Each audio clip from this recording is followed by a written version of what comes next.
இசையமைப்பாளர் ஜி.வி. பிரகாஷும் சைந்தவி அவர்களும் சேர போறாங்க அப்படிங்கிற மாதிரியான செய்திகள் சோஷியல் மீடியாவில் உலா வந்த வண்ணம் இருக்கு.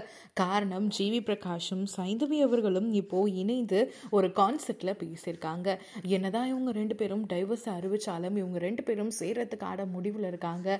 அதனால தான் ரெண்டு பேரும் சேர்ந்து கான்செர்ட்ல கலந்துருக்காங்க அப்படிங்கிற மாதிரியான செய்திகளும், அங்கே நடந்த பல எமோஷனல் மூமெண்ட்ஸும் இப்போ அவங்களுடைய ஃபேன்ஸ் ஷேர் பண்ணி சீக்கிரமாக இவங்க ரெண்டு பேரும் சேர்ந்துருவாங்க அப்படிங்கிற மாதிரி பேசிட்டு இருக்காங்க. இது குறித்து சைந்தவி அவர்களுடைய மாமியாரும் ஒரு விஷயத்தை ஷேர் பண்ணியிருக்காங்க. ஜி.வி. பிரகாஷும் சைந்தவியும் சீக்கிரமா ஒன்று சேரணும் அப்படின்னு தான் நான் ஆசைப்படுறேன். ரெண்டு பேரும் ஆசைப்பட்டாங்க, சேர்ந்திருந்தாங்க. ரெண்டு பேரும் பிரியணும்னு முடிவெடுத்தாங்க, பிரிஞ்சுட்டாங்க. இதுல எந்த வகையிலையும் நான் காரணம் கிடையாது. சோஷியல் மீடியால பல இடங்கள்ல என்னதான் காரணமா பலரும் சொல்லிட்டு இருக்காங்க. ஆனா நான் எந்த விதத்திலையும் காரணம் கிடையாது. சைந்தவி ரொம்பவே நல்ல பொண்ணு.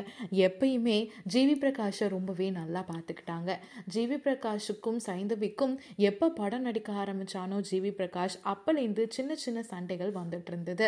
அதுக்கப்புறமா ஒரு நாள் சைந்தவியை நான் டைவர்ஸ் பண்ண போறேன் அப்படின்னு சொல்லி ஒரு காரணத்தையும் சொன்னா. என்னால் அந்த காரணத்தை ஏற்றுக்க முடியல. பட் அவங்கள என்னால் தடுக்கவும் முடியல.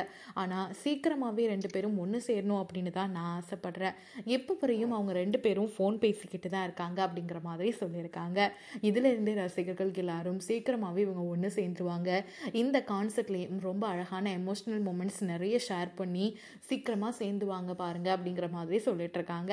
இதை பற்றி நீங்கள் என்ன நினைக்கிறீங்க அப்படிங்கிறத மறக்காமல் ஷேர் பண்ணிக்கோங்க.